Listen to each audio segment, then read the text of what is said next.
Hello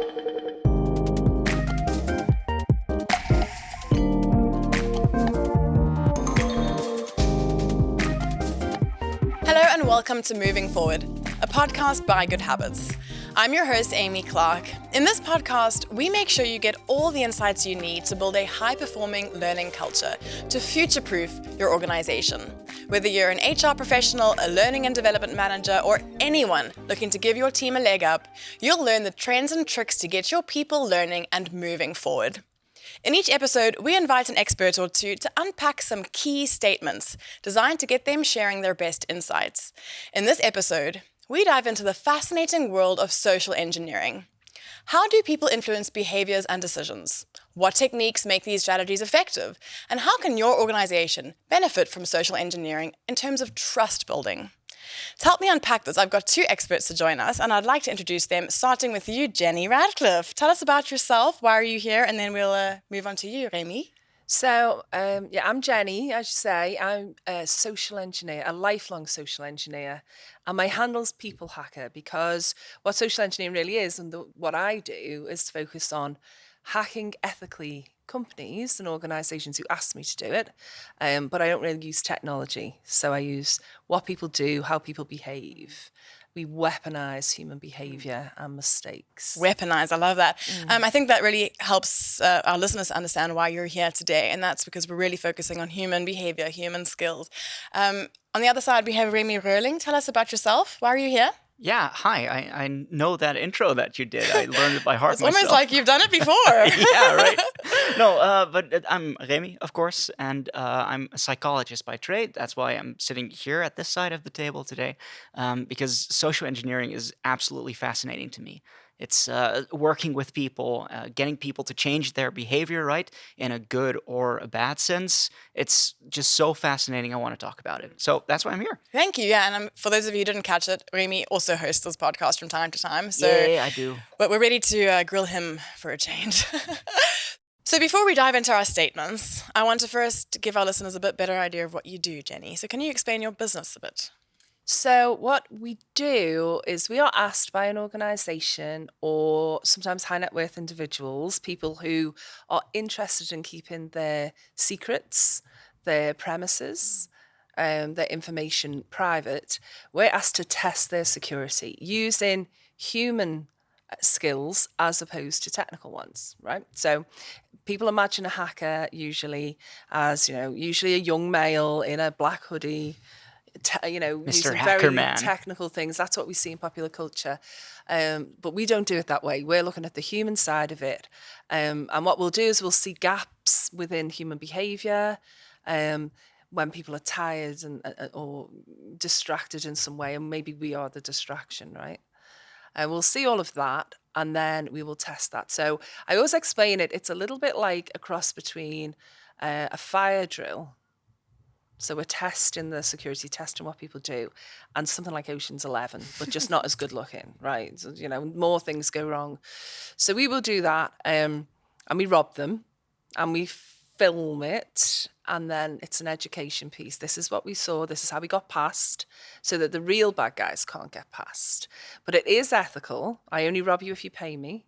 And these days, because I'm old and grumpy, I only rob you if I like you as well. So back in the day, if you paid us, we would rob you. Now, You only rob people you like, of course, of course. I do remember listening on one of your other podcasts that you've been on about the time where you set off a bunch of locusts in a place. We did. To get a distraction. Yeah.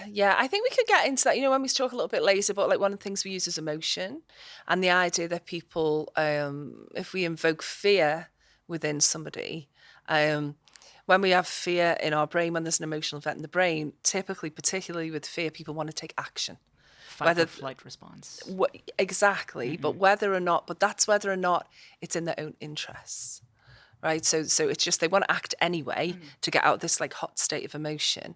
And we knew that was the case, and there was we'd done everything we needed to do. We'd infiltrated the whole company, but the last thing we needed to do was get into this lady's phone, who was the CEO, and she was very kind of elegant, and she wouldn't she went everywhere with this beautiful handbag. She wouldn't put it down, and the phone was always in there. And so we needed to be able to get her to put that bag down.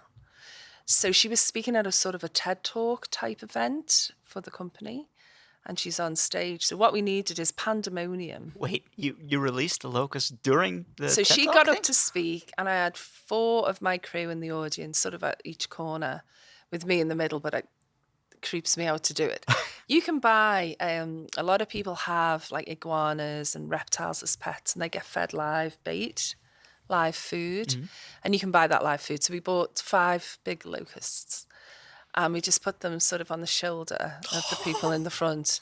And I remember a colleague of mine put it on the shoulder of the guy in front, and what she did, she tapped him on the other shoulder, and she said, "I think you've got something on your suit." Can you imagine? So he goes, "Ah!" and screams like a little, Staring into like the a little buggy little girl. eyes. He screamed like a little girl, and everybody went a bit crazy. And in the chaos, I got up, she walked off stage. I grabbed her bag, grabbed her phone, and we backdoored it very quickly, and then called it off. Right. Now we released 5 locusts into that audience, and we caught 4. So one One is But they're now harmless, free, you know? roaming. Yeah, like Reminds free me little of that guy. story of the 3 pigs, right? They released 3 pigs, one numbered 1, one number 3. Oh, right. And that's it. Whereas number 2 didn't even exist. But that's the way you create pandemonium. Yeah, well, that was the thing. And so we knew that if there was enough chaos, we'd get it in, Right. right?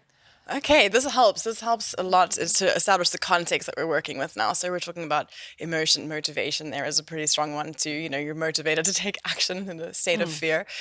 So with that, I think we can go on to our first statement, which is human skills define your professional and personal success. Remy, I think I'm going to take it to you first. Yeah, I agree. Of course. Also, just working here at this place at Good Habits, where we work a lot with human skills. We try to teach people human skills. But for me personally as well, right? In my work, what I do as creative producer is just connecting with people. That's basically all there is to it. Yeah, sure, I need some technical skills. I need to know how to, connect things with AI, for instance. But that's just such a small part of the job.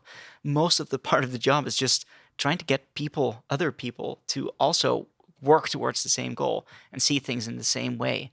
And what that does, or what I need to do then, is convince them, for instance. So I need to be able to present very well. I need to be able to connect on a deeper level with people. And that's also what people just are, right? We are connecting creatures. We live in tribes. We need to trust each other, because if we don't, we can't get our work done. And it's been that way since the start of humanity, let's say. And that's also why the whole social engineering part is so extremely pervasive in our minds. We don't think about it really, but it is the way in which we change our behavior. And behavior is the core of human skills. He's presented quite a convincing argument, I think. What do you think? No, I agree for the main part. Social engineering only works because of human skills. So the ability to observe people and to understand when people are not so observant, when the guard is down, all of that. But technical skills matter as well. And this has come from someone who only works with the humans. Right. But in this day and age, particularly for security, because I speak all the time about human hacking, if you like, because it's a social engineering role, people always think that I'm against technology. I'm not against technology. Technology does the heavy lifting in security.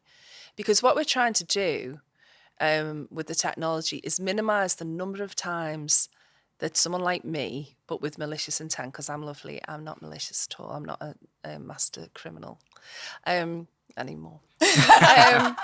But what we're trying to do with the tech is minimize the amount of times a human has to make the decision as to whether or not something is authentic.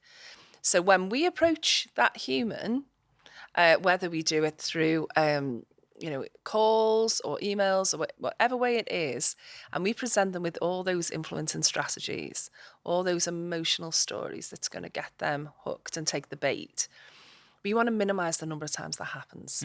Because humans, we don't always make the right decisions, right? Because we are human. So the technical side of it is very important. What I always say is we need good human skills, as you guys are calling them, right? Good people skills, but alongside good technology. let's use it to protect ourselves so that we minimize the number of times a human being has to make that choice, because when they do, they sometimes get it wrong. You know? Kind of getting the sense that a lot of your job is centered around a lot of manipulation here and there to get people to doing. What other kind of soft skills or human skills are you using to get through to people?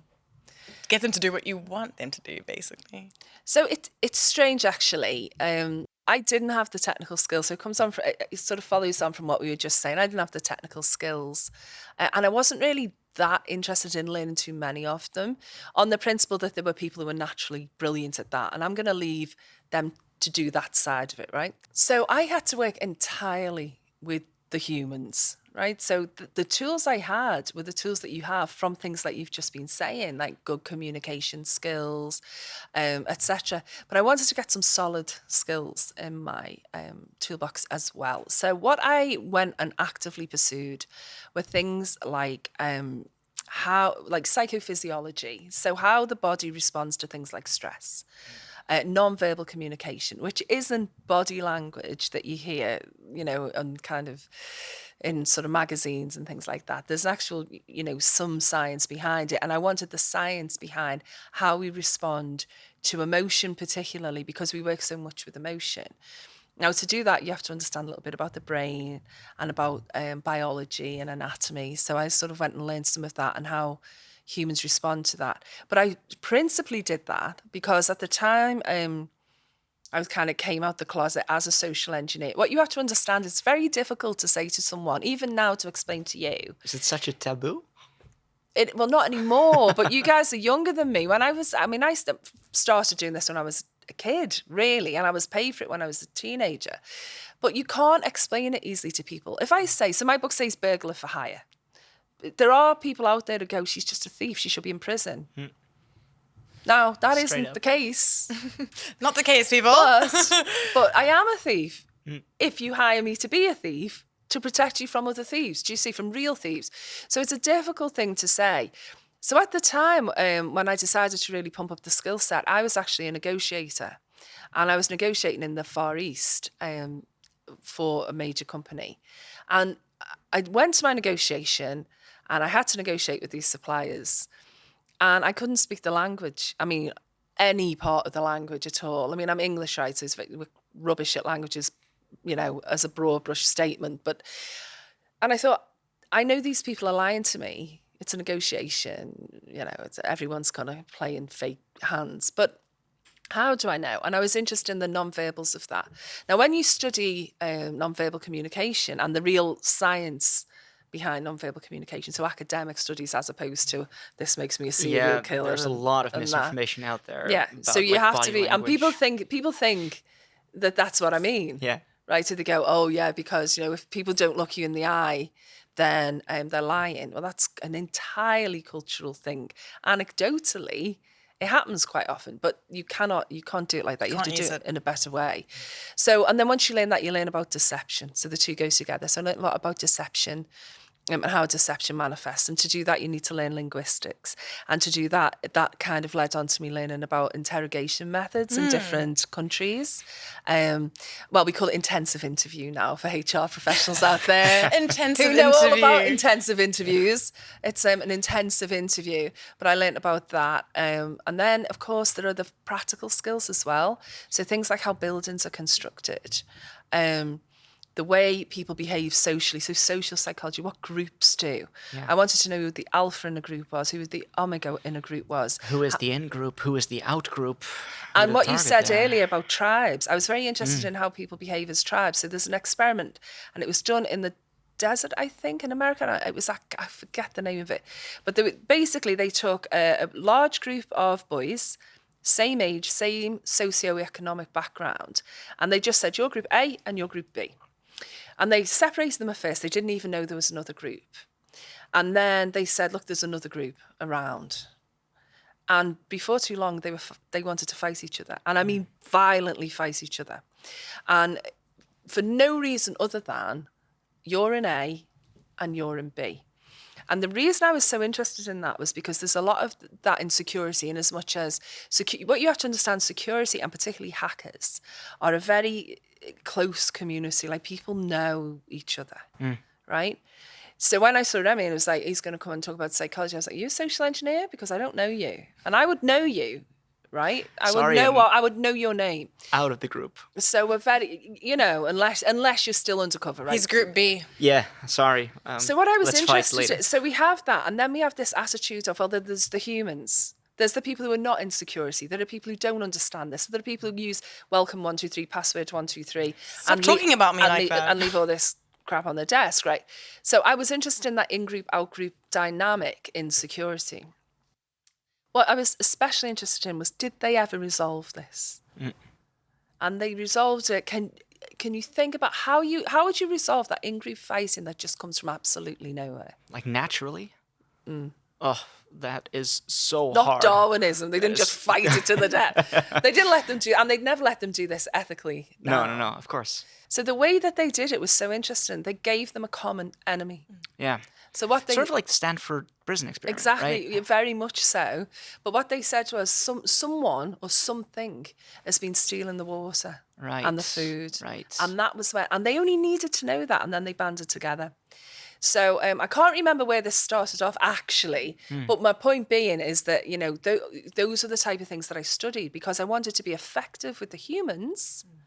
I wanted to be practically effective. So it was a combination of skills is the point. And you do need a bit of tech, lock picking and things like that. Digital lockpicking and stuff. We could get into this, but we need to move on to our next statement. But I Okay, do think right. it kind of ties in because we started going down this hole of, here's the statement. An individual's strengths and weaknesses can be easily discovered by looking at behavior. I'm going to take it to you first. It can be easily discovered by looking at behavior. Once again, being really pedantic here, but looking at behavior. I don't think it's just about behavior itself. It could also be about patterns, I think. That is one of the most pressing things I've always learned, at least, that we love to be the same person each day and every day, right? If you sit people down in a classroom and you do the same thing next day, they're going to sit in the exact same places, usually. And that is something that we can also study, right? As social engineer, as a psychologist, that is what we love to see. Because that is where repetition comes in and prediction comes in. And prediction, I'd say, I'm not a social engineer. I'm not accredited for any of this, but I do know as a psychologist that could be the thing that you're looking for. If you're trying to break a pattern, see a pattern, or play into that pattern, that's, I think, one of the most easy things to do when you're trying to do something with malicious intent. 100%. And I wrote an article called Patterns Are Important. And it's exactly that. What we're looking for is behavior that's out of sequence. You're spending a lot of time observing patterns, kind of exploiting patterns to an extent. How would you go about trying to change those patterns? So just to give you some context, if we're talking about people's behavior at work and they have some patterns that are, lazy, or they're not engaged in learning, for example, how would you go trying to change those patterns? I think that you need to hand it back to people. So I can only really speak to security, but if people are being fed information and told what they need to do, they'll tend not to be that engaged with it. So we say, rather than giving you a few videos every month to click on and learn about passwords or whatever, what you should do is hand it back to the people. So in team meetings, you say, somebody, every time you have a meeting at line management level, right, a team level, somebody has to bring you a security moment. So they've seen an article, someone got hacked, or they've watched a movie with social engineering in, or they clicked on an email and they were phished, right? Whatever it is, they bring, and they can speak on it for about a minute. Everyone listens, and then everyone takes a lesson from it. And you do that all the time. The way to get people broken from a pattern of apathy or boredom or just, lack of participation is to give it back to them and let them do it at their pace. Keep them focused, lead them, but it's at their pace and in the way that they want to learn it. The crucial thing is different people learn things in different ways. Some people like to do it, like have a little task to do. Some people like to listen. I'll listen to things and read things. Other people want to watch things. There just isn't enough appreciation, I think, and I'm sure this is your area more than mine, of the fact that people have different learning styles, absorb things at different rates and paces. Totally. That's how you get people on board. You do not do it by saying one solution for everyone. Totally. And one disclaimer, right? We know learning styles, the official term, it's been debunked. It's been debunked multiple times. But that doesn't change the fact that we're still talking about patterns. And that means that if someone has started learning in a certain way, they like to continue that, which isn't a learning style per se, but that pattern that they are showing, it keeps on coming back. So I totally agree, Jenny. Also, if you're looking at teams and if you want to start a pattern of learning and you're breaking a pattern of boredom, you need to replace it, right? You have the pattern of boredom, you get that away, you give them a pattern of fun and something that is repetition. Engaging as well. Right? Well, it's a preference though, right? So it depends on the culture of the organisation. So a lot of organisations, again, there are games for security. So that there's you can buy a product where you fish your friends. Gamified, yeah. Yes. Your gamification within an organisation, competition within the organisation of who can fish each other and to show people how to spot fake emails. But like I have clients who are, the demographic within the company is older. They are maybe in the legal profession or in something far more serious than most of us have to deal with every day. They don't like gamification. They think I'm mad when I suggest it. Right. Give me a book to read. They want something different. So I think it's important to have a variety of methods. You know, it's interesting because I'm actually busy working on a project now trying to profile potential learners in different groups. And we are looking at like the mid-career, late career and early career and the differences and the preferences. Because yeah, sure, learning styles is like you say, debunked, but learning preferences, I think is always something you try cater for. And that comes down to, the behavior that someone's going to be able to stick to daily. So you want to ingest content on audio, like me? Give me audio content. Yeah, exactly. If we just bring it back, right? Just bring it back to like the basics. The basics is learning starts when you're motivated to learn something. If you're not motivated to do it, then learning is going to be really slow and really painful. So the start of trying to teach someone or trying to have someone learn is motivate them to do it. That is the easiest way to get them to learn. Well, nothing's going to motivate me more than being one of your targets, I imagine. You talk about observing the company and you find the people that you basically think, you're basically saying that they must be the weak link. Let's talk a little bit about that other side of your job. How do you deal with those people? And let's also talk about reflection and self-awareness here, because that must be quite a startling thing to have then been the person that was the weak link. The whoopsie. So first of all, we absolutely understand why you say weak link, because everyone understands what that means, and it is true. But I absolutely do not like the term. And the reason is if we keep calling people the weakest link or the weak link, you are not going to get all eyes and ears behind your security efforts, right? If you keep telling people you're the weak link, you're the weak link, what they're going to think actually, again, motivation.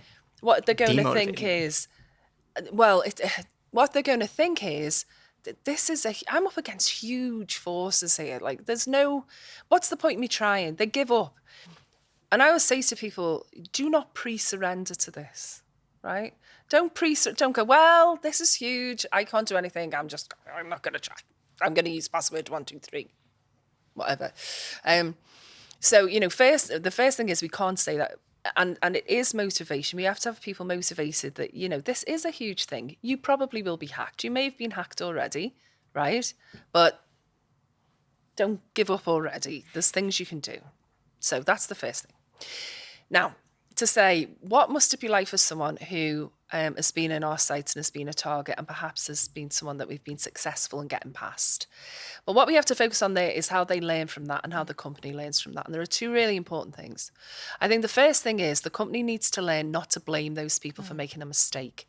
So if you want to promote a positive culture where people learn from things that go wrong and reinforce security, which is our whole job, the last thing you can do is either explicitly or under the radar blame those people for making what is a human error. Now, no organisation is going to say, well, actually, if someone makes a mistake, we fire them and we're mean to them and we bully them until they leave. They don't say that, but it does happen. So what we do up front is make very sure that in the contracts and in the discussions we have beforehand, that no one's to be fired if we fool them. They are being conned by professional con artists, and therefore they will fall, right? And we pretty much guarantee it, because if we fail, we'll hit you over and over again. And what do you call them if you don't call them the weakest link? What's the actual language that you use around that? Depends in what context. In con artistry, we call them a mark. In hacking language, we call them the meat bags, the carbon-based life forms, the humans. But we would just, they're just part of the client. Right. But the weakling, I mean, don't get me wrong, I understand the term and I use it all the time as well, because I know people understand it. But I caveat it with, look, not when we're trying to motivate people to learn about security, not when we're trying to motivate people to fight back. I think that goes for any kind of healthy learning culture, is the kind of the culture and the feedback you have around making mistakes and learning from them. So I definitely see this being a point where a lot of companies can grow. Like you say, no one's going to say that they're going to be nasty to somebody who makes a mistake, but I think the company culture really has to embed this honesty and learning mindset, basically. But can I just Yeah. speak to you? This is just interesting to me because of your areas of expertise. But a lot of the time, security, one of the things they do to teach people is they reward people who spot, for example, phishing emails. And they get a little reward. They might get a little voucher for Amazon or whatever, or for some Both tangible or intangible. They might get a little voucher for Right. some shopping or something like that, right? But it doesn't work on everyone. And one of the reasons it doesn't work is that people who don't win the voucher are being punished, actually. And they go, no, it's positive. We just give you one if you do well.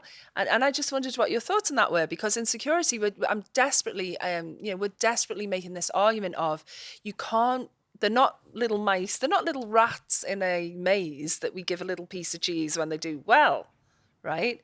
These are humans, and they do know if they're not getting the voucher because they didn't spot the thing. But there are a lot of organizations who are trying to just gamify security awareness, as if that solves everything. And I don't think it does. What's your thoughts? It just actually, question. you're giving something to the people who are already aware of phishing and how to spot it, and the people who are actually already high performers, let's say. And we know from learning that you usually want to work on your weak spots, right? Not your strong suits, because your strong suits are already strong. And the short little story is that we, as a company, have already been targeted by phishing attempts, right? A couple of weeks ago, we had something or someone tried to pose as our CEO and give us WhatsApp messages. Yeah. But it got spotted almost instantly. And the lines of communication were very fast, right? Someone spots it, gets turned to security. Security immediately sends it out to everyone. And then that whole trust part comes back. Right. Where the reason why it was spotted is our CEO doesn't just WhatsApp everyone. Huh?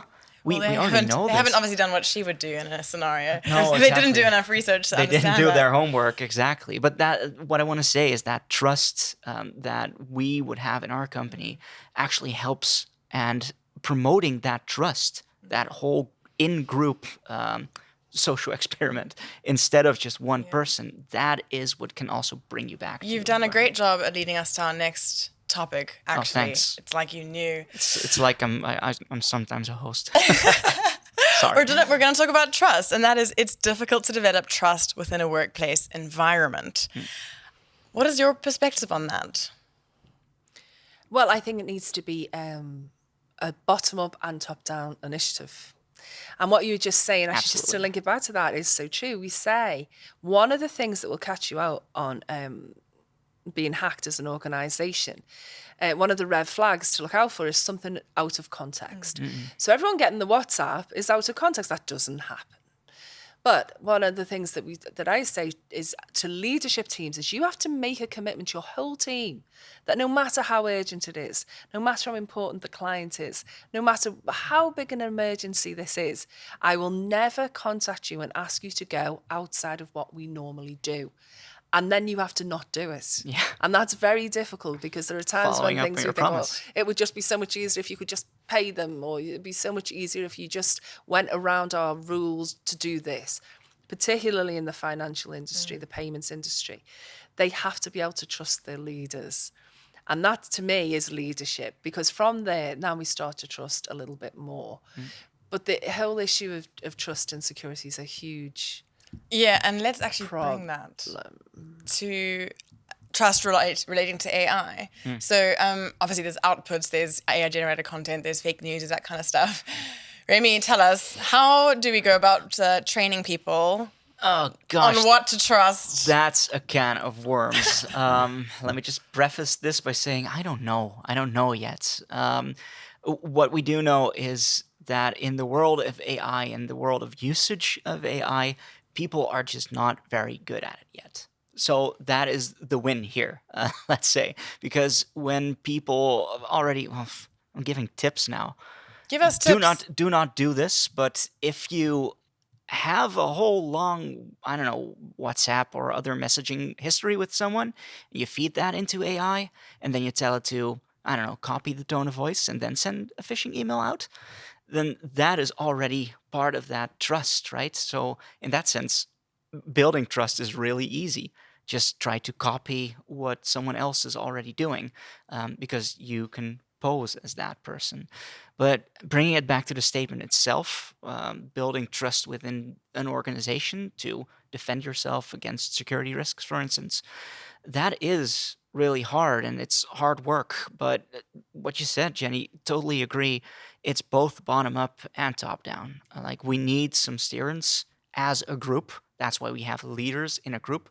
But we also need a big safety net at the bottom where we know that we can trust each other to help. People just need to know, can I say if I've done something wrong? Can I stop myself in the middle of something that would otherwise be important? Who do I tell?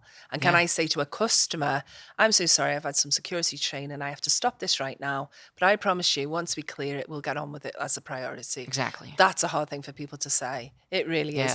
But to take issue, not issue, but just to gently No, object. please take issue. AI Do is it. very good at replicating. Now, we are very good at it. We are layering as a hack different software, different things.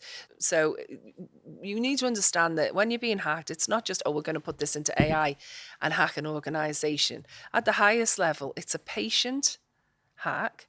And speaking of learning, they are learning all the time. It's iterative all the time from their mistakes.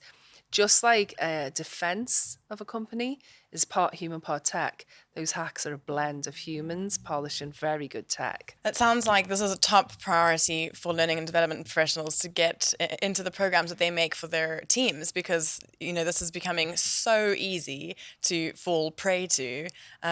What kind of skills do you think help in detecting this kind of stuff to not sort of be fooled quite so easily by a security breach? It's critical thinking skills, really. I talk about 5 red flags, and I'll just list them because we don't have time for me to go into too much detail. But there are the red flags that no matter how you're approached, you should stop and not act. And the red flags are, the first one is money. So I know that some of us work with money all the time, but if money is mentioned, yours, mine, moving it, winning it, losing it, changing it, you stop and you slow down anything that you're doing. The second is emotion. So if you get anything where emotion is raised, so you're happy, you've won something. Oh, you feel sad, it's a tragedy. You feel empathy, you know, something's happened to someone. You're angry because this has happened. Anything like that. If emotions are raised, logic is low, decision making is low. So red flag 1, money. Red flag 2, emotion. Red flag 3 is urgency. We never give a mark time to think.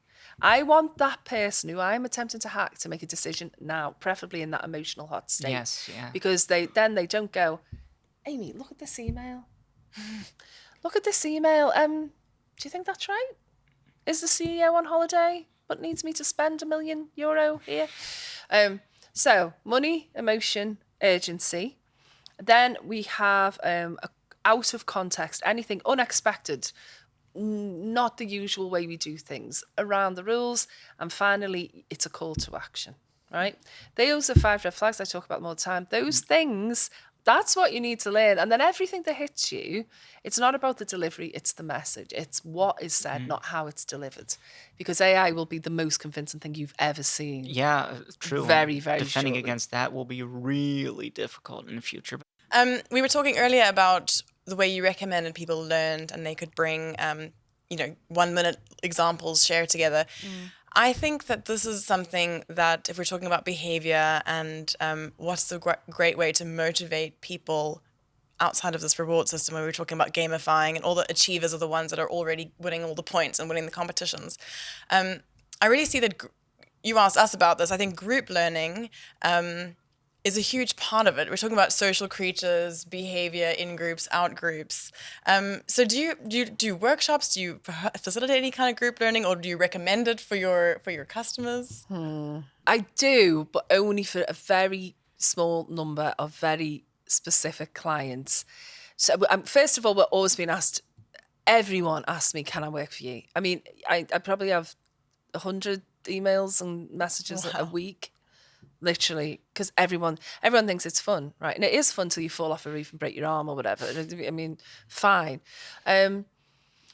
So I don't need to give security awareness training. There is a huge market out there with everything you can possibly think of.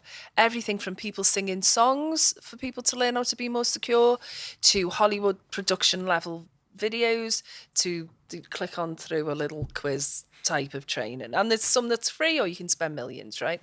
So for me, we do train our clients a little bit.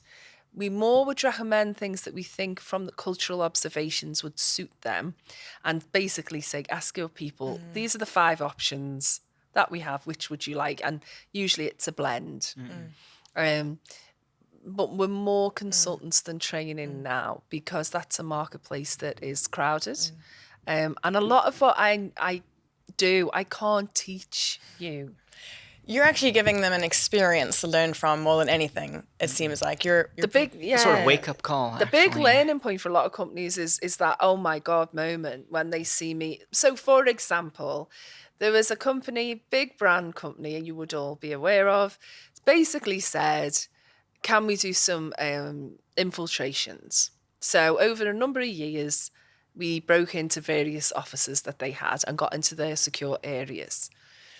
And then a colleague of mine spoke to one of their heads of security, and he said, that's not true. That company have never broken into our organisation. We've never hired them. I can't find any invoices on our system. Jenny's a big fat liar. Not true, right? So I sent him a photograph of myself in his secure space from years before. Because obviously, you will not necessarily find me easily or even on your system. Right? Of course. I mean, that's your whole job. But the point being, the found. learning point for us is not so much that over time thing. We can advise on that, and I've given tips in this podcast. Our learning experience is that great big clash of symbols, that huge, oh my God, she's in the building. We've been had. She's in front of our computer. She's sitting in the CEO's chair or the CFO's chair saying, Ta-da! cheers. Well, it's the moment that you realize. It's that big learner moment as opposed to, and then over time, and both have merit, but ours, I think our biggest learning curve for our clients is that, oh, sugar moment. Well, she's in the building. Yeah, you provide the moment, and really what they do with it from there is. Well, no, we'll they need to advise take it going further. on, but you know, I'm not going to train you to be a social engineer. Yeah. We need to wrap up now. So thank you very much for both of your insights. Before we leave, I want to get one final takeaway from you that we can apply to learning and development from the social engineering field. Take a moment to think about it. We're talking about behavior. We're talking about patterns. We're talking about persuasion a little bit. I can start. Are if you want. ready? Yeah. Give I us am, your I am. takeaway. I think my takeaway for this is that trust is everything. And if we're talking about learning and development, HR, people who actually want to prevent security breaches, I think that's where you start, right? Building trust within your own company. building ways in which you can build that trust up, and then also making it a pattern.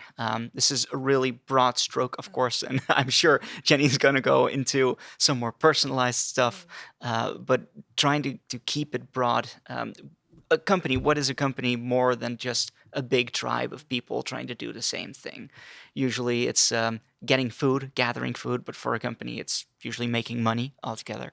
But foster that tribe and try to make those weaker links just a little bit stronger. Great, thank you. What about you? Final takeaway? So in security we say trust but verify.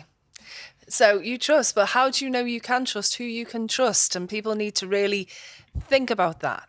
In terms of patterns, information is power. Stop sharing everything about yourself online. Delete TikTok. Do it. I don't need to see your kitchen. I don't need to know what your favorite cocktail is. So by all means use these things, but do it in an informed way. Because otherwise I'm going to give you a story that will make you trust me. I have trust me tattooed on my arm because of course you can. Brilliant. Thank you so much. I appreciate that. For my takeaway, I'd say creating a culture where you can own up if you've made a mistake and you've had that breach and you've been that person that shared the thing they shouldn't have shared. Focus on that, and I think you're halfway there, because at least those mistakes will get brought to light and you can do something about it. And that's all we have time for today. Thank you so much for joining us on this episode of Moving Forward. If you've learned something new today, please share this episode with a colleague or with a friend. And while you're at it, leave us a review. This helps others find our podcast and helps them move their people forward too. Thanks so much for joining me. Until next time.